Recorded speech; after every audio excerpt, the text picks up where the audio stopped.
para mí un placer hablar un poco de este proyecto. Este fue mi proyecto de doctorado.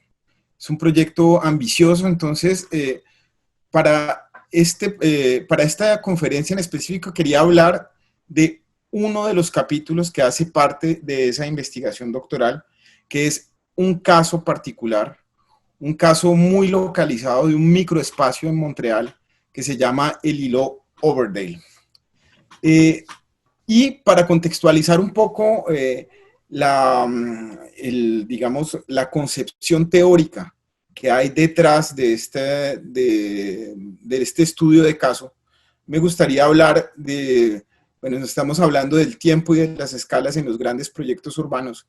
Básicamente, la propuesta de esta investigación tenía que ver con concebir esos grandes proyectos urbanos como una unidad de análisis, como una unidad de análisis que nos permite, de alguna manera, como la convocatoria de esta charla un poco lo determina, de relacionar tiempo, es decir, diferentes temporalidades con respecto a la construcción de los proyectos urbanos, y relacionar también otra cosa que yo creo que es el nudo central de la investigación, que son las escalas. Nosotros generalmente hablamos cuando hablamos de la mundialización, digamos, mi idea era asociar un poco los grandes proyectos urbanos a la mundialización como una unidad de gestión. Ustedes saben que digamos que los grandes proyectos urbanos que vimos a principios del año 2000 hasta este momento estaban determinados por la construcción de estas ciudades globales que estaban muy asociadas a la mundialización. Pero este análisis, digamos que se basa en una contradicción, es decir, la mundialización o la globalización refiere a una ausencia del espacio. Cuando nosotros pensamos en la mundialización, pensamos en un fenómeno económico que de alguna manera elimina el espacio en la medida en que las mercancías que están asociadas a la configuración económica de la mundialización no tienen fronteras. Pero al mismo tiempo, cuando nosotros hablamos de los grandes proyectos urbanos, estamos hablando de un aspecto de la mundialización que tiene un anclaje territorial. Es decir, cuando nosotros analizamos esas grandes infraestructuras, no estamos hablando de un espacio etéreo de la mundialización. Estamos viendo las aristas de esa mundialización un poco en las sombras. Cómo entendemos esa mundialización a partir de un aspecto que es la propia contradicción de la mundialización, es decir, el aspecto territorial del espacio. Y a mí, bueno, en ese sentido, yo quería proponerles hoy una lectura, o sea, básicamente las partes de la presentación que vamos a ver hoy es, en un primer momento lo que quiero hacer es básicamente hablar de los grandes proyectos urbanos como un objeto de estudio, cómo se definen, cuáles son las particularidades de este objeto de estudio, a partir de un análisis teórico muy general. Quería situar un poco el contexto específico de Montreal a partir de un análisis general de dos elementos que están asociados a este estudio de los grandes proyectos urbanos, que son la gestión pública y la acción colectiva. Vamos a intentar ahondar un poco en esos espacios en estos marcos conceptuales, para entender la relación que existen entre estos marcos conceptuales y la mundialización. Y después, digamos que quería entrar en un territorio específico, en un microterritorio específico. Lo que yo quiero proponer, el análisis que quiero proponer con ustedes, o sea, yo tengo un problema, y es que no soy geógrafo ni soy historiador, pero son temas que me interesan. Pero básicamente lo que vamos a proponer es, haciendo una metáfora, una dendrocronología de un espacio urbano. La dendrocronología, como ustedes lo saben bien, pues es el estudio de los anillos de crecimiento de los árboles. O sea, cuando hablo de esa metáfora, lo que queremos ver es en un espacio urbano que está modelado por los conflictos que determinan la forma urbana y las estructuras urbanas, cómo podríamos estudiar un microespacio intentando entender la relación entre ese microespacio y los grandes conflictos asociados a una ciudad. Entonces, yo les quiero hablar de ese espacio específico, y ese espacio específico se llama Overdale. Vamos a estudiarlo. Y al interior de ese espacio específico hay una casa, que es la casa de Louis-Hippolyte Lafontaine, que es uno de los, digamos, de los fundadores de del Canadá moderno.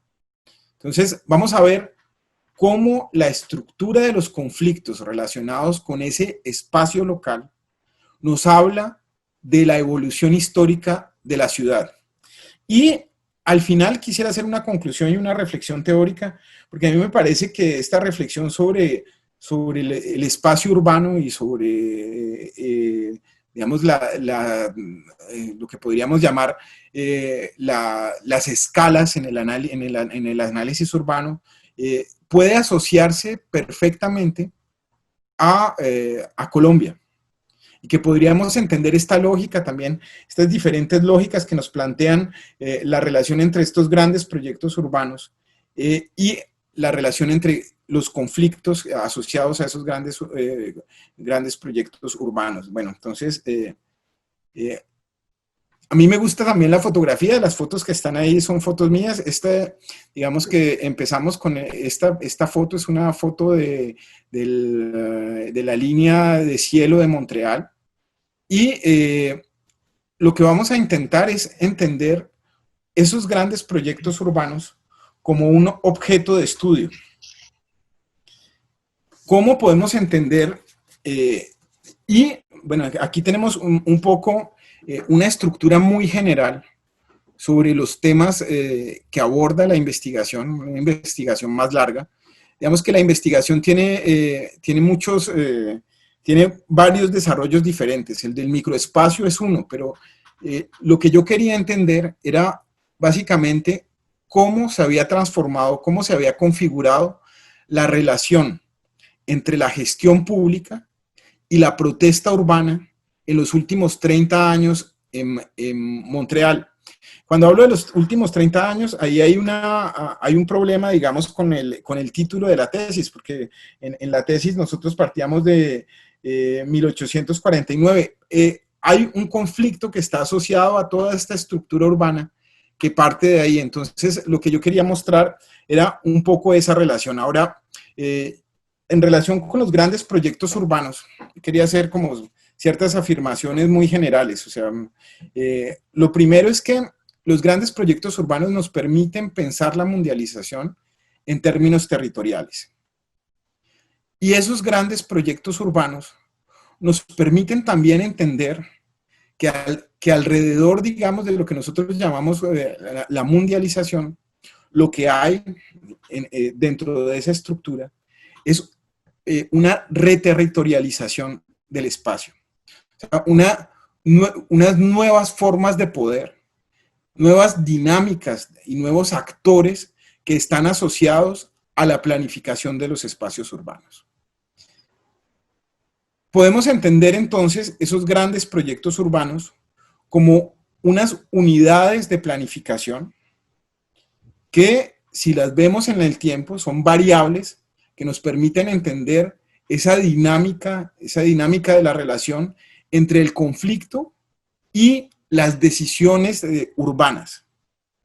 De alguna manera, esos grandes proyectos urbanos son una muestra territorializada de la mundialización y de cómo funciona esa mundialización. Pero cuando nosotros hablamos de los grandes proyectos urbanos, pues no estamos hablando de un fenómeno estrictamente moderno. O sea, bueno, estrictamente moderno en la medida en que digamos, tal vez las estructuras con las que los vemos hoy están asociadas a la modernidad, pero digamos, no es un fenómeno nuevo, no es un fenómeno reciente. Esta relación entre historia y espacio pues ya ha sido estudiada, digamos, de muchas maneras. Hay un texto que a mí me gusta mucho, de David Harvey, que se llama París, capital de la modernidad, donde Harvey plantea esta idea de cómo los grandes proyectos urbanos reestructuran las ciudades y reestructuran la forma en que el capital está asociado a esas ciudades. Él toma el ejemplo de París y toma el ejemplo de la planificación urbana en París como un elemento que le permite ver los cambios, cómo los cambios en las estructuras urbanas están asociados a cambios con las estructuras del capital y con los cambios en la circulación del capital. Entonces, no es un tema moderno, y es un tema además que está, el auge de los grandes proyectos urbanos está relacionado con una cosa muy sencilla que, digamos, Engels, por ejemplo, ya había notado, y es que la presión inmobiliaria está relacionado con los ciclos económicos y con la determinación de los precios de los terrenos.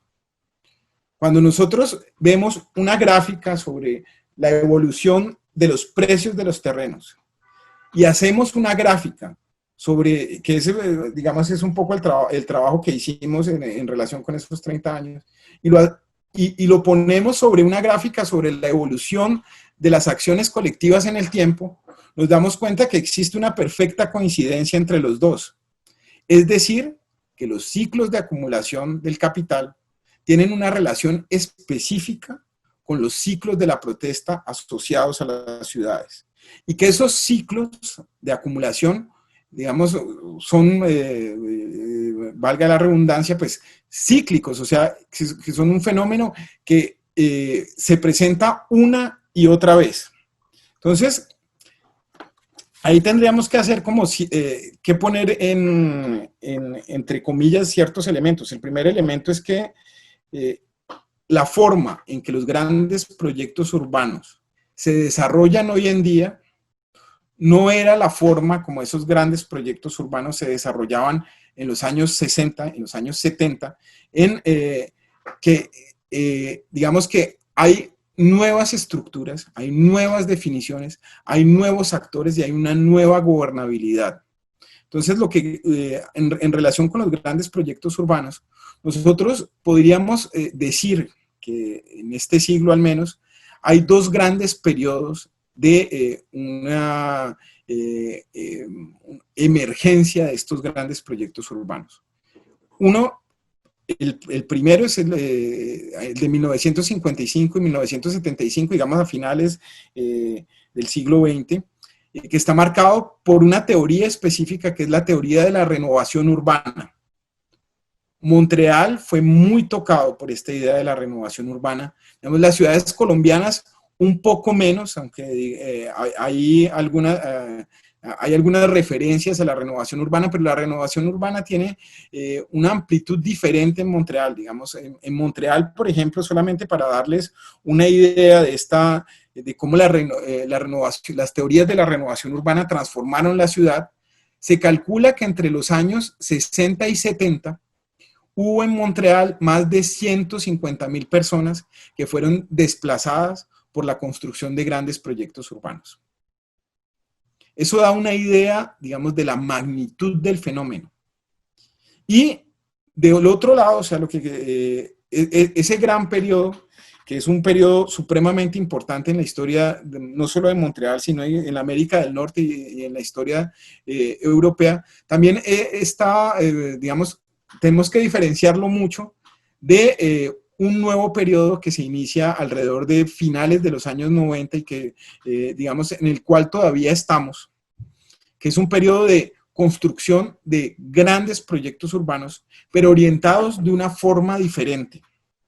Estos grandes proyectos urbanos de los años 90 hasta hoy se basan, digamos, o están orientados en una competencia diferente entre las ciudades por atraer inversiones y por una especialización funcional cada vez más grande, a pesar de que en los años 60 y 70 esa especialización funcional ya estaba determinada, era muy evidente. Digamos, en los años 90, esta reconfiguración urbana se manifiesta de otra manera. Saskia Sassen lo ha estudiado muy bien, digamos, en su texto clásico de los años 90 sobre las ciudades globales.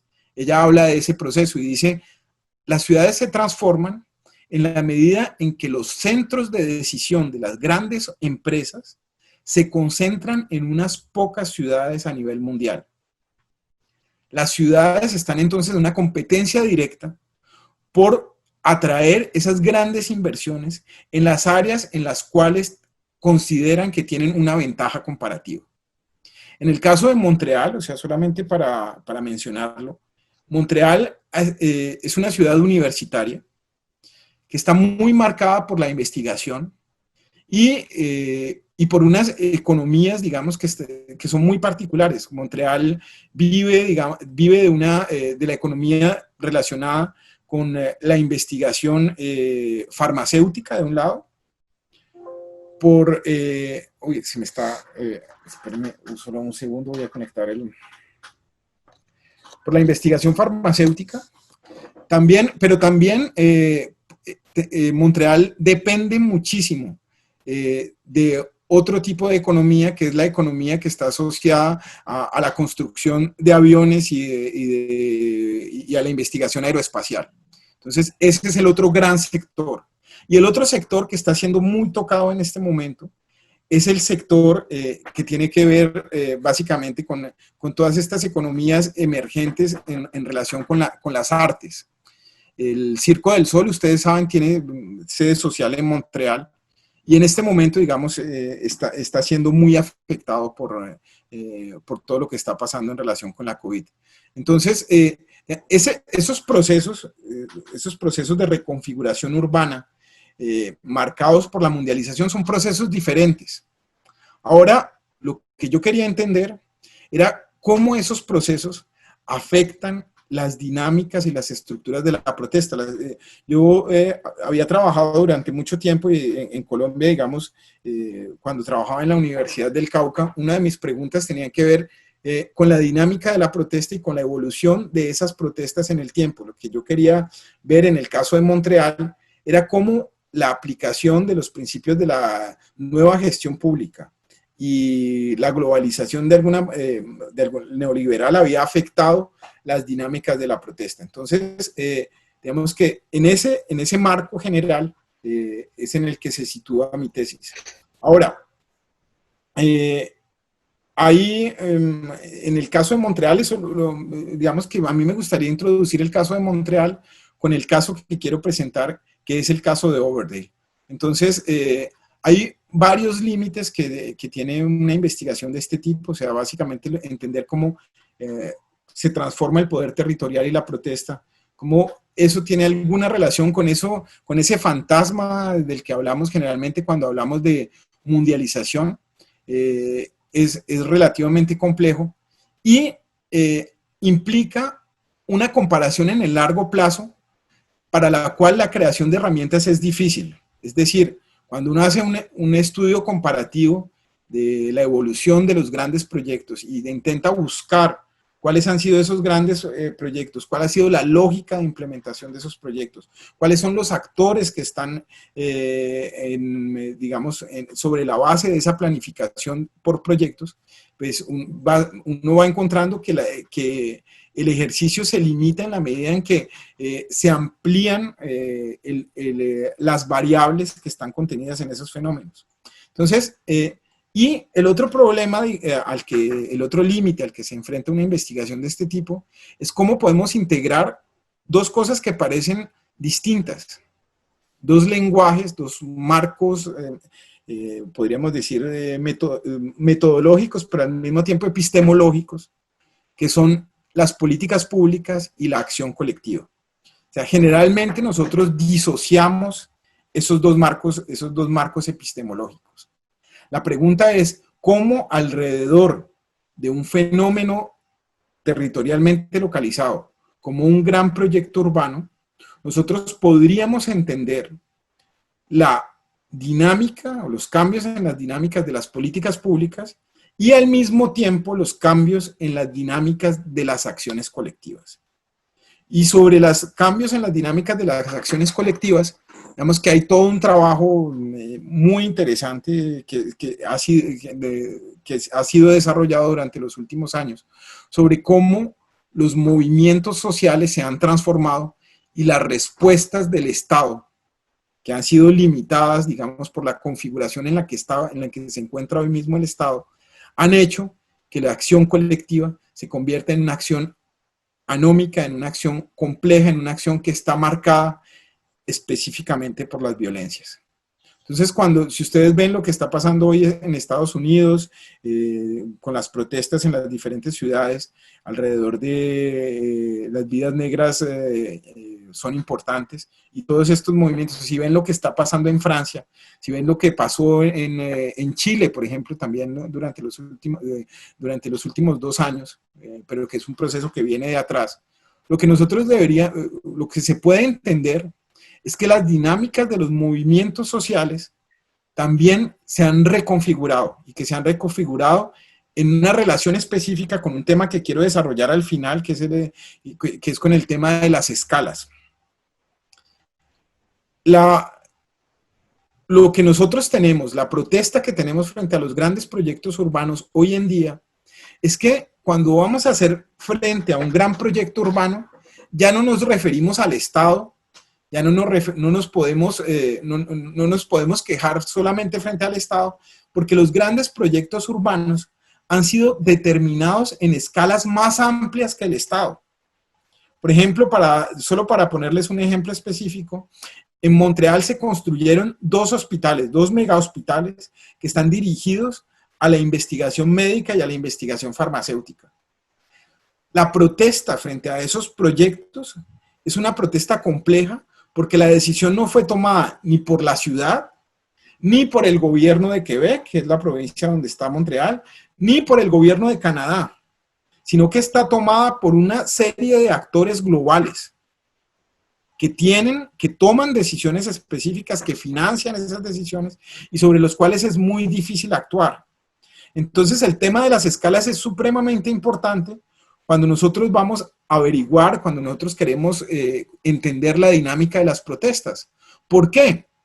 Porque la protesta que una persona aislada en un sitio específico donde se está desarrollando el gran proyecto, no sé, Hidroituango, esa protesta de las comunidades en esos lugares, para que se integre dentro de las dinámicas de la decisión que están tomadas en las escalas globales, son muy complejas. La geometría del poder de los actores se ha transformado.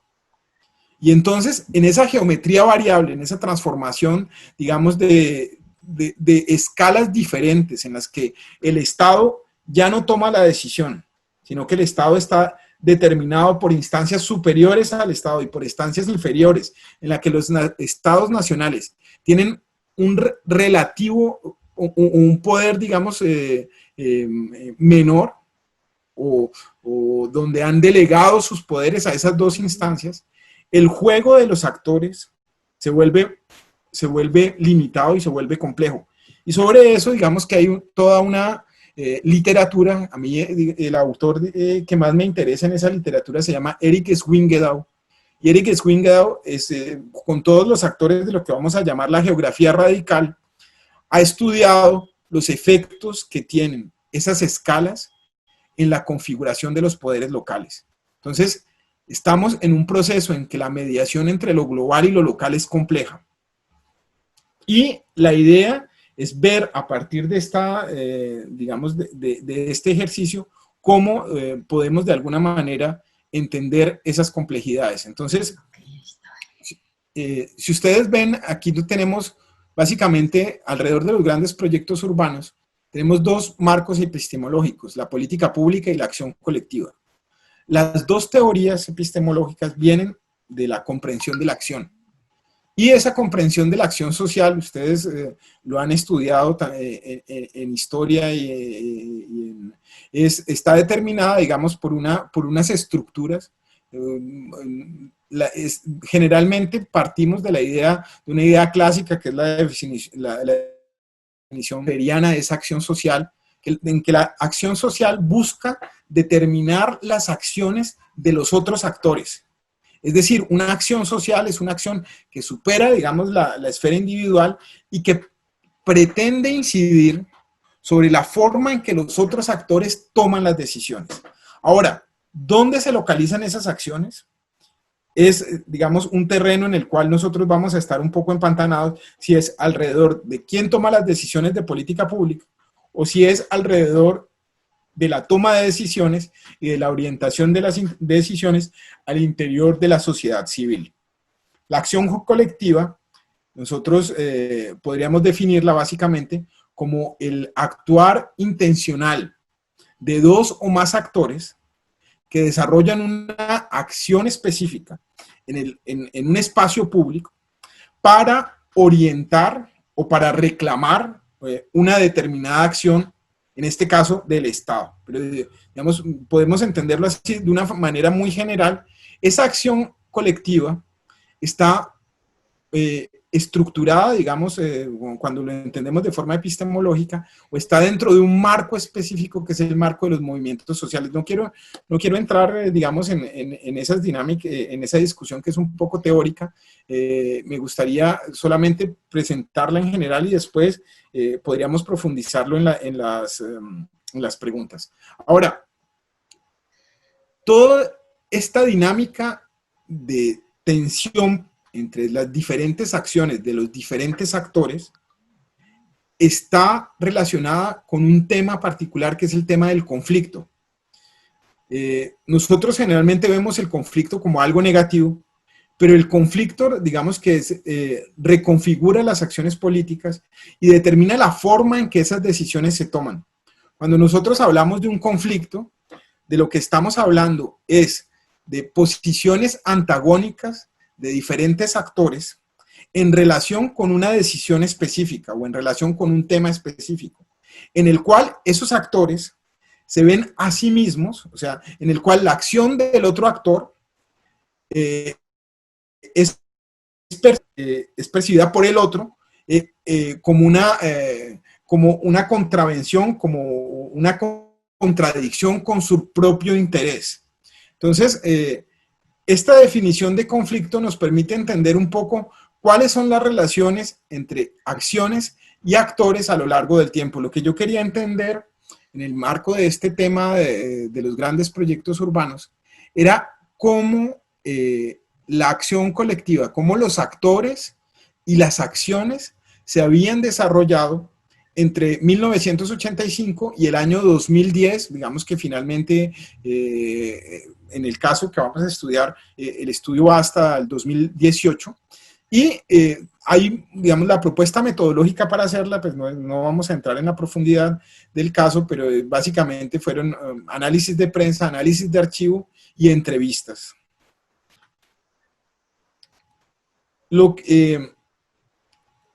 En el caso de Montreal, o sea, yo les estaba hablando a ustedes del análisis de los grandes proyectos urbanos y de la acción colectiva. Aquí en este caso, digamos que nosotros, lo que yo hice junto con otra gente en la universidad fue crear una base de datos sobre las acciones colectivas que habían sido relacionadas con grandes proyectos urbanos que habían sido abordadas por la prensa entre el año 1985 y 2005.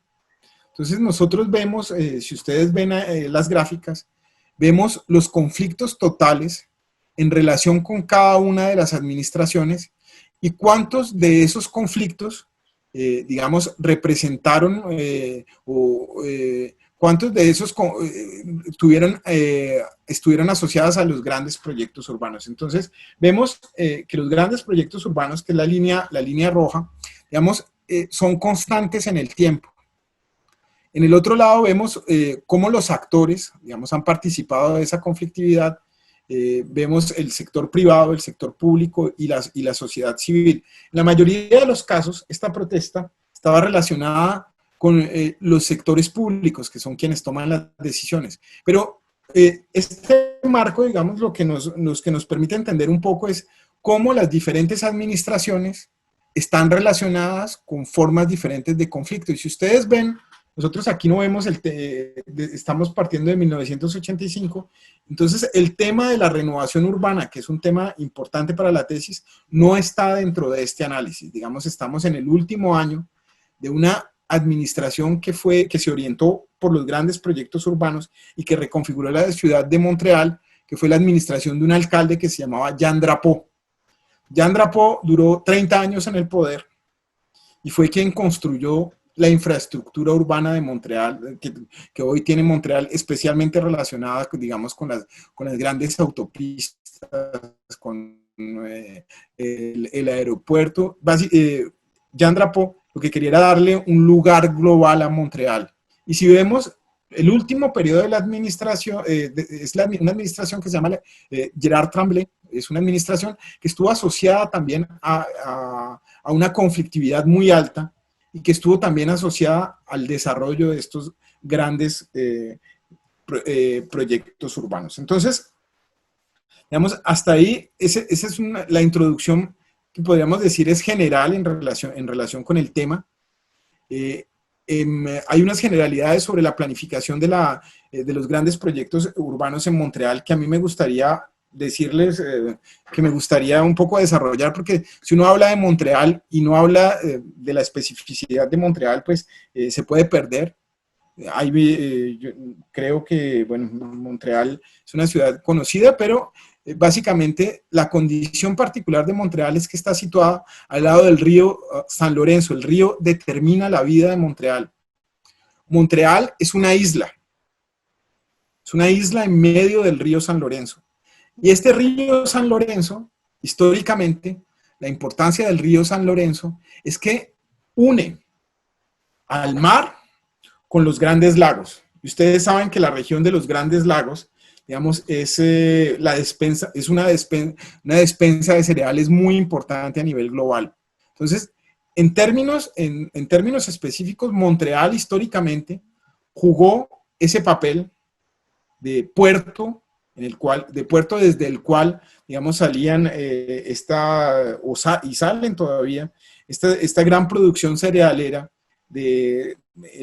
alrededor de los grandes lagos. Entonces, Montreal ha estado determinado por eso y ha estado determinado también por otro punto que es muy importante, que es el bilingüismo. Ustedes siempre que oyen hablar de Montreal, saben que Montreal es una ciudad en la cual se habla inglés y francés al mismo tiempo. Pero ese bilingüismo tiene unos orígenes específicos que son los que yo quiero que vamos a nombrar, pero que tienen que ver básicamente con una invasión inglesa a este territorio, que era el territorio de la Nueva Francia. Entonces, Montreal, en su gobernanza y en su espíritu mismo, está marcada por esta relación dual que aquí llaman de las dos soledades del mundo francófono y del mundo anglófono. Los cambios en la planificación de los grandes proyectos urbanos como centro de planificación han estado orientados por medidas cada vez más fuertes y por programas y planes cada vez, digamos, de una orientación más larga en relación con el posicionamiento de Montreal como una ciudad global. En ese sentido, digamos que hay dos proyectos específicos que han sido muy grandes.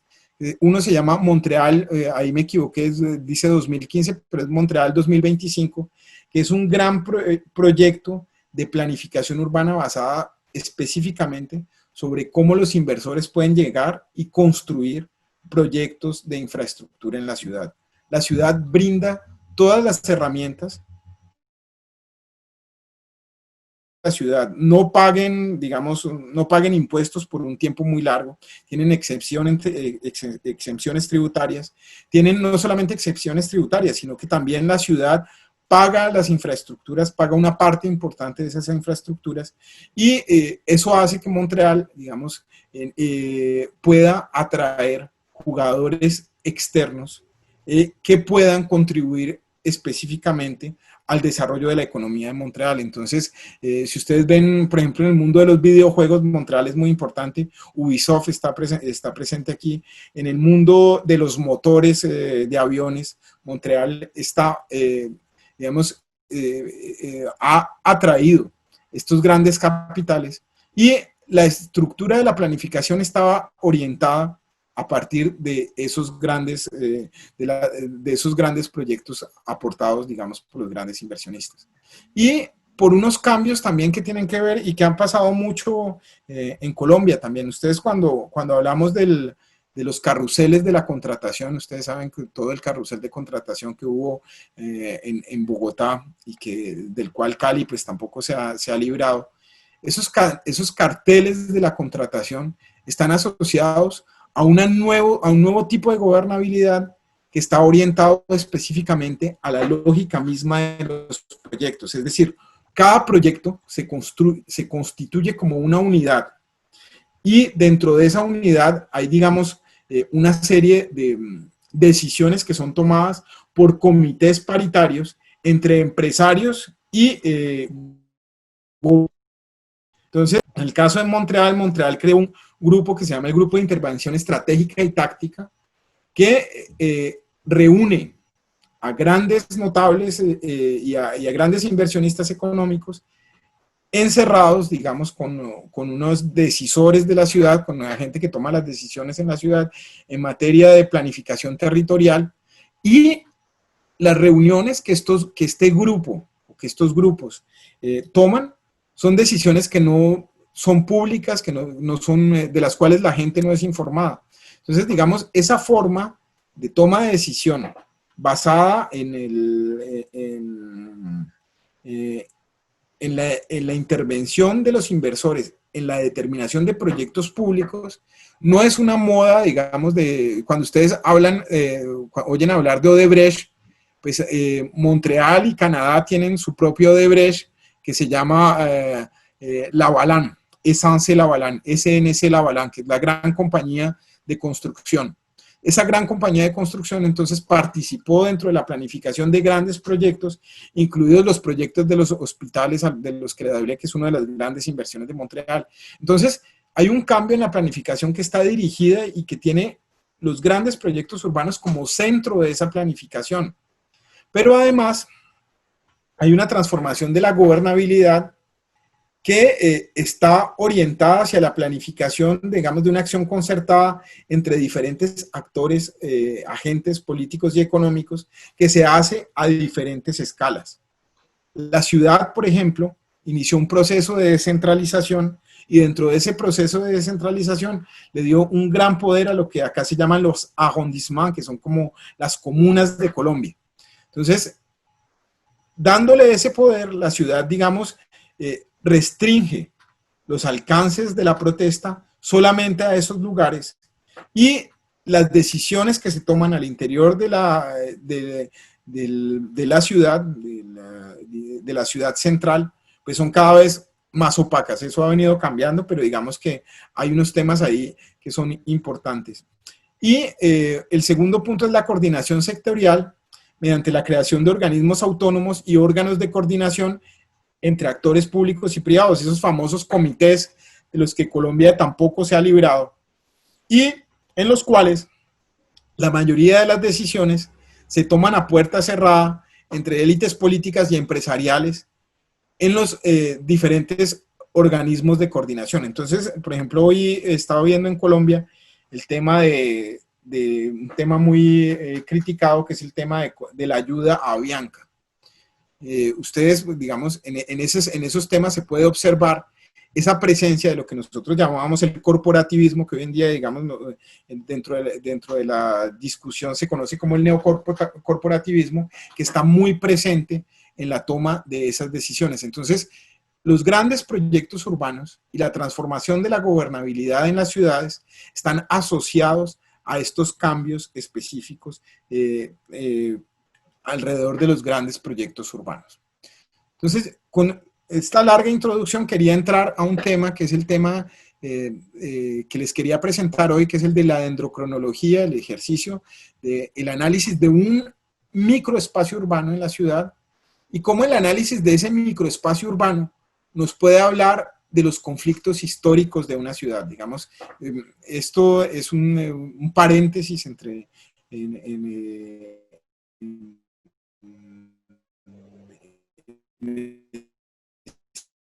investigación y la quiero hablar de la casa que se llama, el capítulo Overdale, el fracaso de un gran proyecto urbano, análisis de los conflictos asociados a la casa de Louis-Hippolyte Lafontaine en Montreal. Entonces, si ustedes ven, o sea, básicamente lo que tenemos aquí, esta es la idea de la dendrocronología. En el centro de este conflicto tenemos un conflicto particular, que es un conflicto que sucedió en 1849. Y alrededor de ese conflicto, digamos que hay otra serie de conflictos importantes que nos permiten entender de alguna manera la configuración histórica de la ciudad.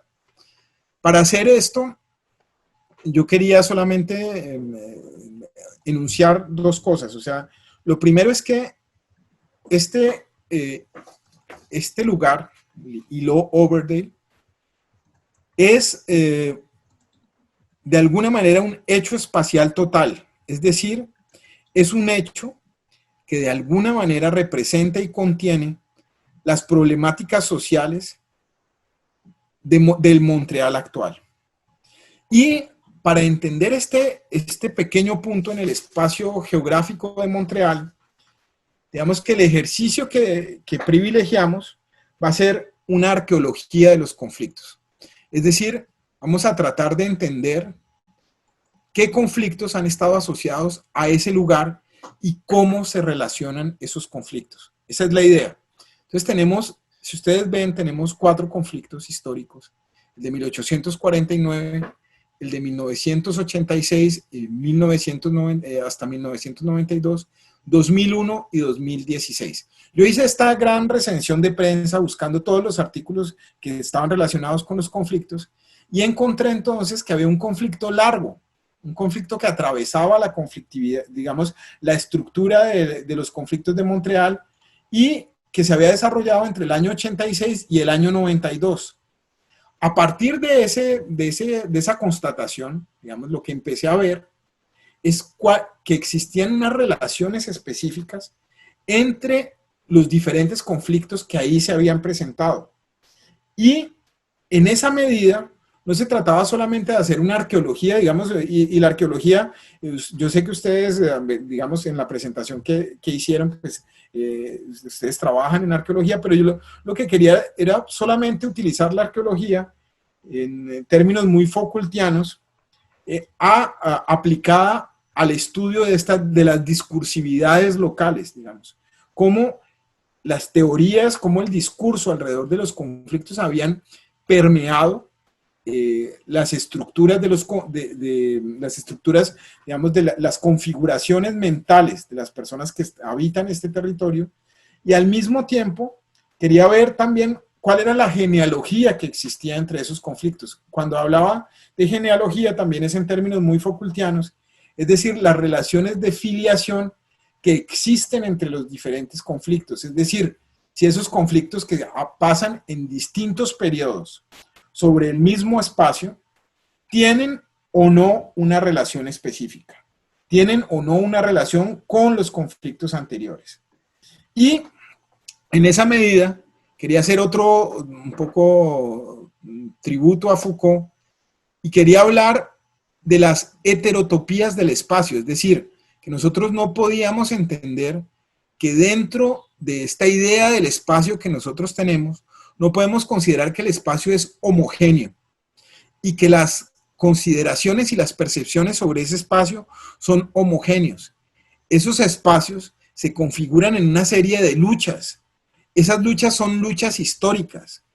A veces, digamos que unas versiones de la historia son privilegiadas sobre otras, pero esas versiones de lo que Foucault llama los saberes sometidos, de la gente que ha perdido esas batallas, de esas batallas originales, siguen presentes en el espacio social y podríamos de alguna manera leerlos en ese espacio social. El ejercicio entonces que yo hago aquí con esta dendrocronología de conflictos es intentar descubrir esas discursividades locales y entender entonces esas formas de filiación. Lo hago de la misma forma, digamos, como veníamos entendiendo sobre las acciones colectivas, sobre los movimientos sociales, sobre los repertorios de contestación de esos movimientos sociales, es decir, la forma en que las luchas son transmitidas de una generación a otra, de un grupo a otro en el espacio, y también sobre cómo esos conflictos son de alguna manera, digamos, sobre cuáles son las diferentes versiones sobre esos conflictos. Entonces yo quería empezar, es una reflexión muy general, me da pena con ustedes, lo vamos a desarrollar, sobre el conflicto de 1849, que es un conflicto muy importante, es un conflicto importante, porque ustedes saben, bueno, nosotros cuando hablamos de Canadá siempre hablamos de un Canadá pacífico, de un Canadá en paz, y hasta la revolución acá, digamos que es la revolución tranquila, ustedes que han estudiado tal vez la historia de América del Norte, pues que Carlos enseña muy bien en la universidad, pues han hablado de este episodio que para los anglófonos se llama la rebelión de los patriotas, pero para los francófonos se llama la revolución de los patriotas, o sea, hay un sentido semántico diferente, pero es básicamente, digamos, después de la capitulación de Montreal, hay unas tensiones muy fuertes entre el mundo anglófono y el mundo francófono. El mundo anglófono, digamos que es un mundo dominante, es un mundo que se ha batido en la guerra. Cuando ustedes llegan a Montreal, una de las cosas más curiosas es que en una ciudad francófona, en la mitad de Montreal, cuando ustedes llegan al viejo puerto, hay una estatua del mariscal Nelson encima de una columna. Ese hecho, pues es ya de por sí un hecho simbólico en el que se pone una versión de la historia sobre la otra. Ustedes saben que hay unas tensiones muy fuertes históricamente que tienen que ver con la separación de Montreal. Entonces, desde la rebelión de los patriotas entre 1837 y 1838 tuvo efectos muy fuertes en el mundo anglófono.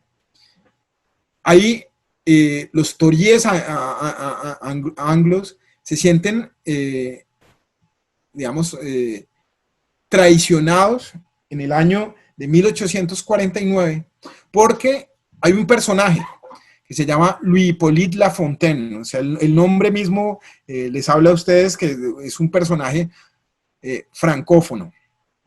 Y Louis Hippolyte Lafontaine, en esa época, el Parlamento había sido trasladado desde Kingston a Montreal, es decir, el Parlamento estaba funcionando en Montreal y Elgin y Louis Hippolyte Lafontaine deciden que para pasar, digamos, estas tensiones de la rebelión de los patriotas, había que hacer concesiones a los franceses. Y deciden pasar una ley que integra el francés como lenguaje parlamentario, que habla de las indemnizaciones que debían hacerse frente a los francófonos que también habían sufrido la devastación, digamos, y los efectos de la rebelión, y de la amnistía incondicional y total de las personas que habían participado de los eventos de la rebelión.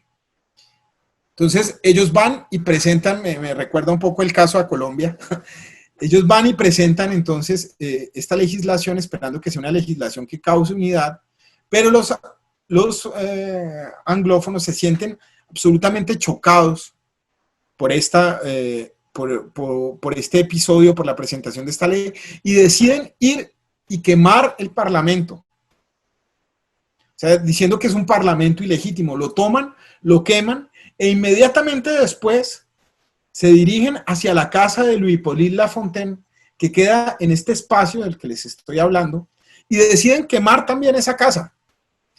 Llega el ejército, llegan los bomberos y logran sacar a estas masas furiosas. 3 días después vuelven de nuevo a intentar quemar esta casa de Louis Hippolyte Lafontaine.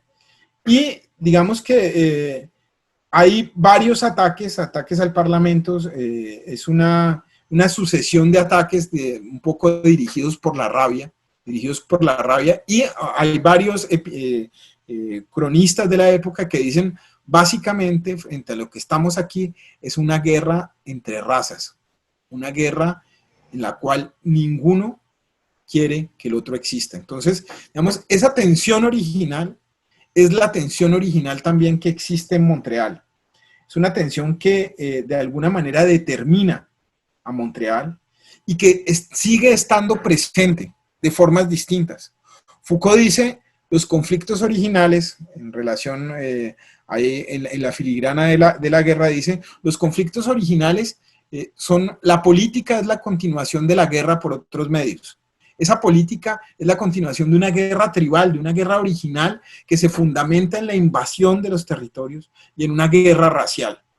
En el caso, digamos, del origen político de estos conflictos, nosotros encontramos sin quererlo, o sea, yo no sabía cuando empecé la investigación que esa era la casa de Louis Hippolyte Lafontaine, pero ese conflicto original va a determinar entonces otra serie de conflictos históricos. Las casas, estas casas que eran las mansiones de los grandes ricos de Montreal y de los hombres, de los políticos importantes, se convierten con el tiempo en una cosa que en Colombia conocemos muy bien, que acá se llama las maisons de chambre, y en Colombia lo llaman inquilinatos. Esas grandes casas, un poco como en Popayán, en Buga, las casas señoriales del centro, son invadidas, digamos, por la lógica misma de la ciudad que se va transformando, y las casas señoriales terminan dividiéndose en piezas donde vive por muy poco, por un pago de un arriendo muy bajo. Entonces, digamos, esas casas, en el periodo de la renovación urbana de Jean Drapeau, que era el alcalde del que les hablaba, va a haber un conflicto básicamente por la demolición de esa casa que ustedes la ven ahí en el centro, que es la casa de Louis Hippolyte Lafontaine. Y alrededor de esa casa, una serie de casas señoriales, unas victorianas, de piedra, que constituían unas piezas importantes del patrimonio histórico de la ciudad. O sea, Montreal había sido pertenecido a una élite anglófona y francófona que había construido estas grandes casas victorianas que terminan siendo engullidas por la ciudad y que terminan perdiendo su valor. Entonces, alrededor de estas casas, en 1986, hay un evento importante, digamos que las universidades anglófonas y francófonas empiezan a transformarse, y hay una universidad, que era una universidad jesuita, que se vuelve una universidad pública, que es la Universidad de Concordia. La Universidad de Concordia va a construir una de sus sedes cerca de este lugar, muy cerca del centro. Y en ese momento, en 1986, las casas ya estaban siendo transformadas.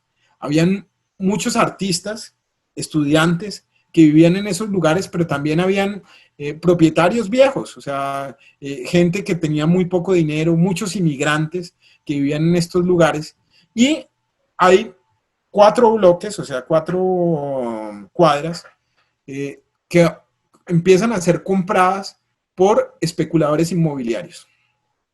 Estos especuladores inmobiliarios compran todos los terrenos y deciden, en 1986, sin consultar, sin nunca hablar con los inquilinos, efectuar una demolición. Montreal está determinada porque, digamos, los ingresos de la ciudad dependen del impuesto predial.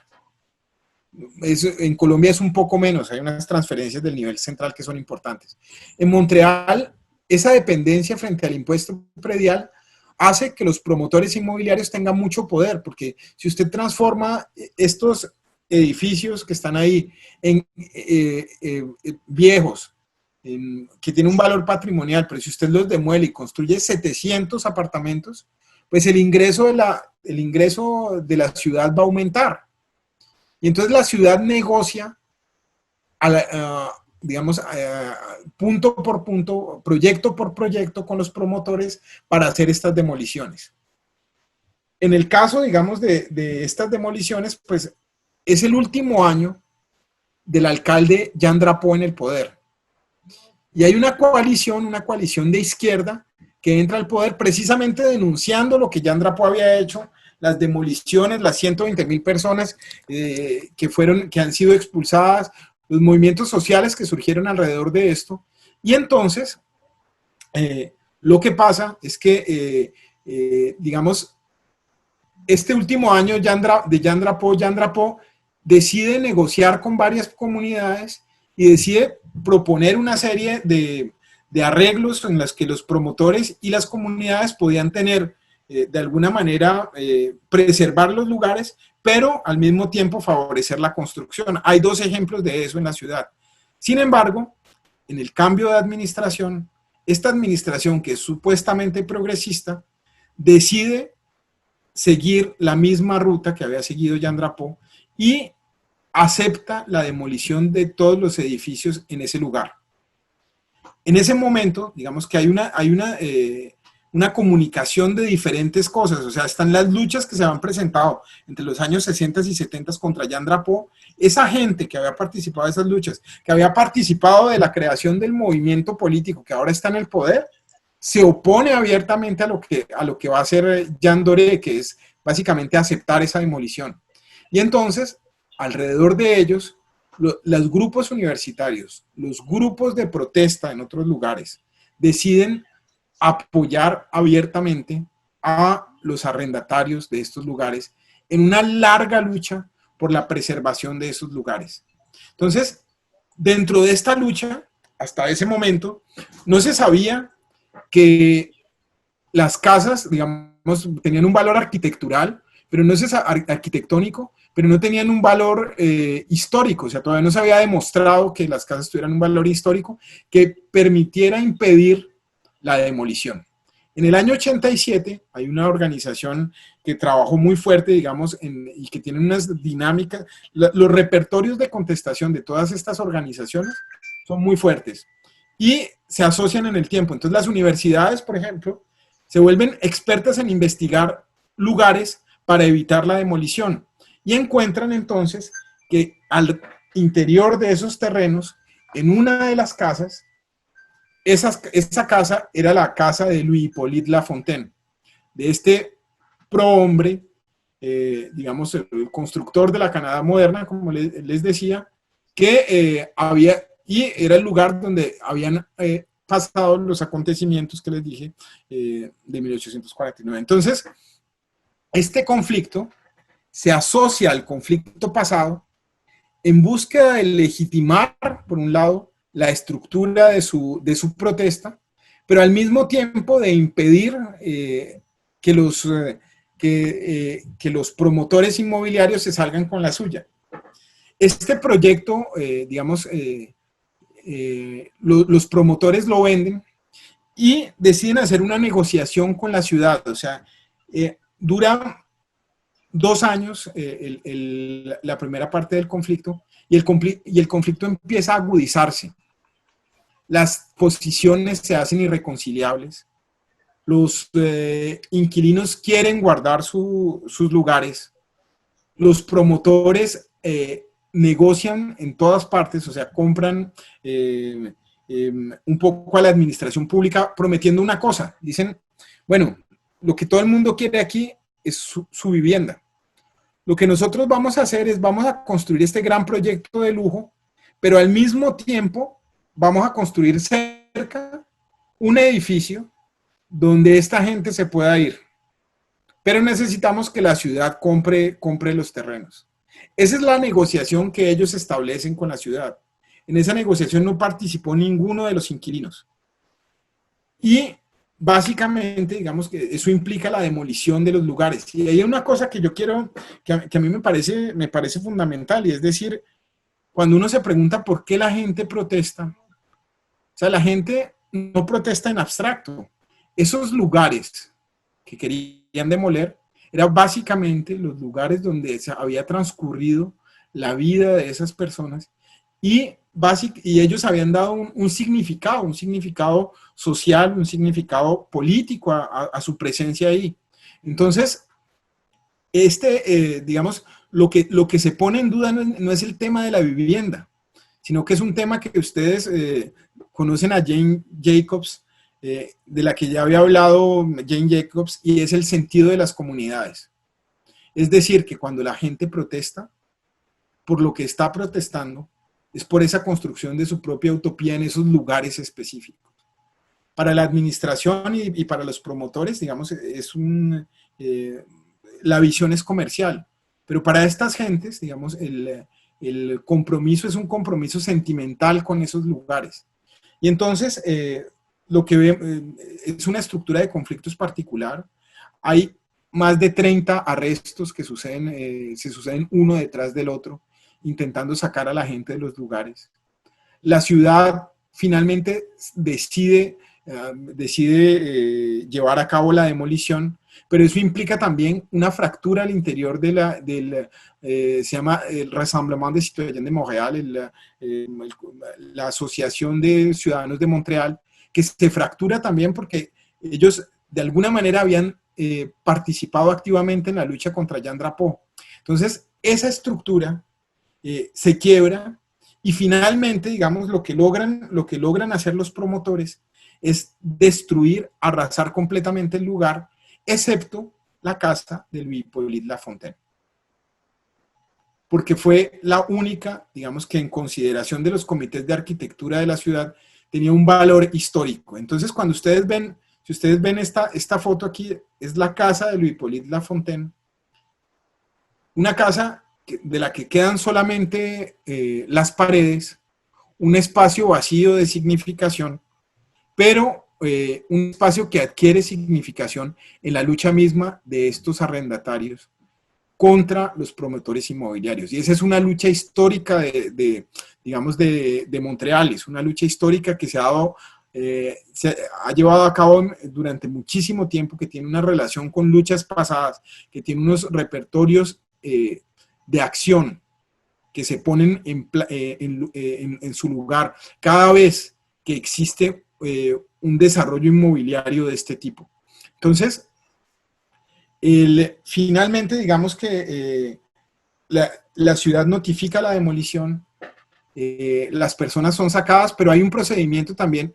En ese lugar nunca van a construir, después del año 86, ningún proyecto urbano. El pico del precio de la tierra y el pico, digamos, del esfuerzo inmobiliario, de la construcción inmobiliaria, cae en el año 87. Y ese lugar queda como un parking vacío durante todos estos años. Entonces, pero ese parking vacío va a tener la gente que vivió en ese lugar lo recuerda, en muchos artistas, muchos documentales, muchos escritores que escriben sobre ese lugar, de una memoria viva. Entonces, para mí el ejercicio un poco de esta investigación, que era una investigación muy amplia, fue un ejercicio más cualitativo de ubicar a esas personas, de escuchar sus relatos, de escuchar la estructura de sus relatos y de ver cómo esos relatos habían configurado su visión de la ciudad. En el año, digamos, el conflicto se acaba en el año 2002, o sea, los promotores logran su cometido, pero pues no logran construir el proyecto, como lo dije. Y finalmente en el año 2001 va a haber una ocupación, una ocupa de estas casas.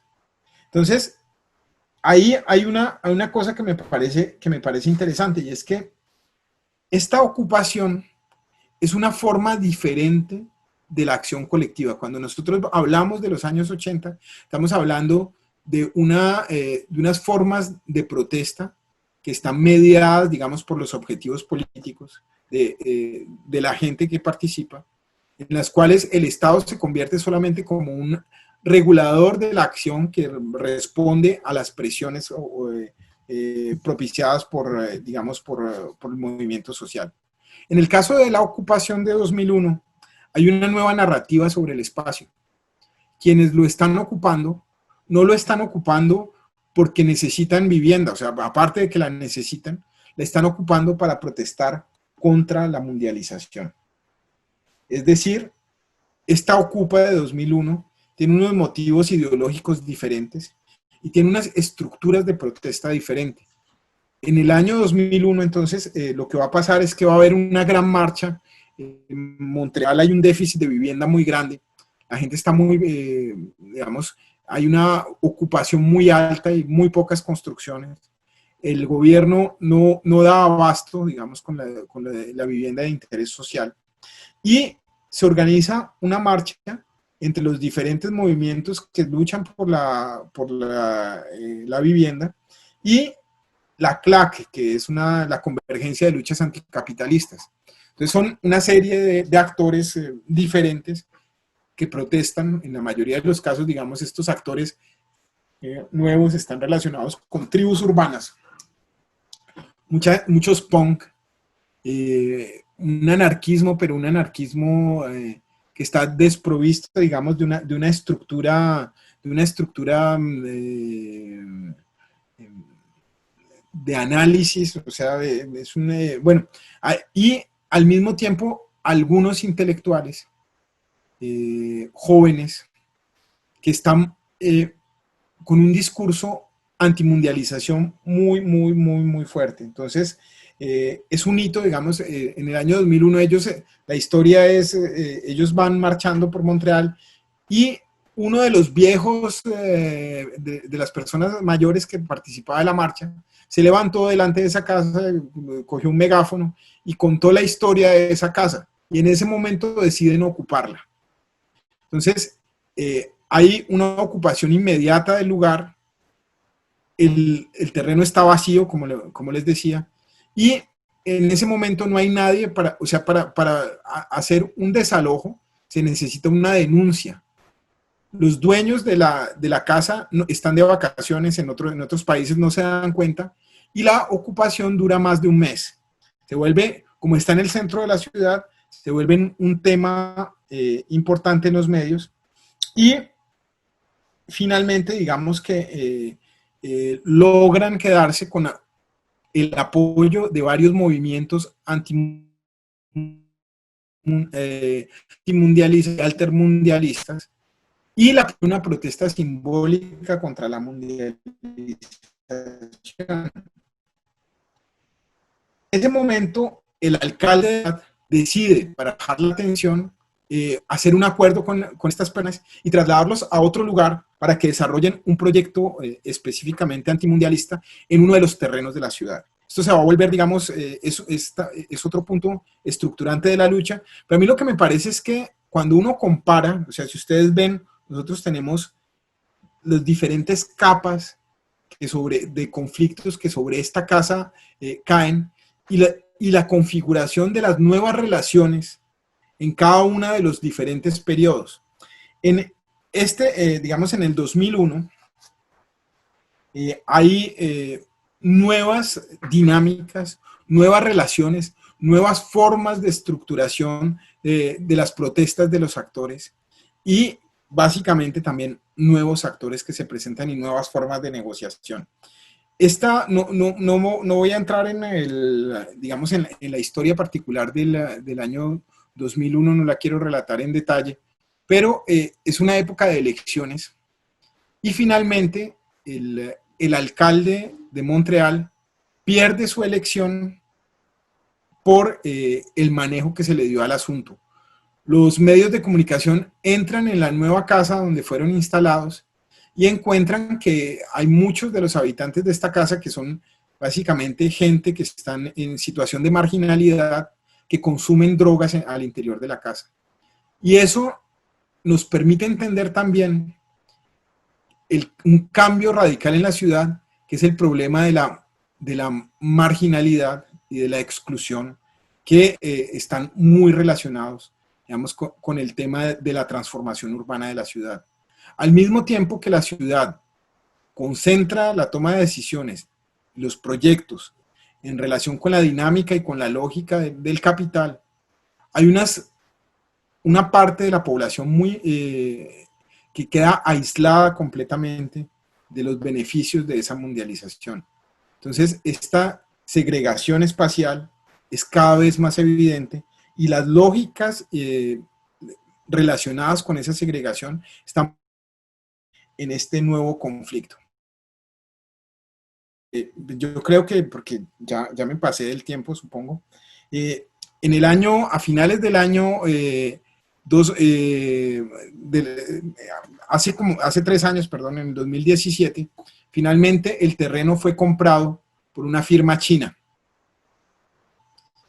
Y ahí está entonces también la nueva lógica de Si ustedes ven aquí en la foto que les presenté al inicio, en el fondo aparece el nuevo edificio sobre el cual se estructuró, digamos, este nuevo proyecto urbano. Eh, el, el proyecto se estructuró sobre la base de conservar esta pieza, esta casa, pero finalmente la casa fue vendida para ser habitada por un personaje muy rico de Montreal, es decir, la memoria que allí existía, o la memoria sobre la cual se quería preservar la casa, no fue preservada, pero fue solamente preservado el objeto. Entonces, ese es un elemento importante. Yo, tal vez me voy a saltar la reflexión teórica porque yo creo que ya me pasé del tiempo, pero a mí lo que me parece, yo creo que una de las cosas más importantes en relación con esto es entender la lógica de las escalas, cómo la escala micro y la escala macro pueden ser relacionadas en una investigación, cómo hacer esos saltos escalares que parecen tan complejos, y del otro lado, cómo entender un objeto específico, cómo entender la ciudad, no solamente desde un punto de vista disciplinar, es decir, no desde el punto de vista solamente histórico o solamente geográfico, sino entenderlo desde diferentes puntos de vista. Entonces, pues yo creo que con eso, digamos, termino la intervención y procedemos a las preguntas.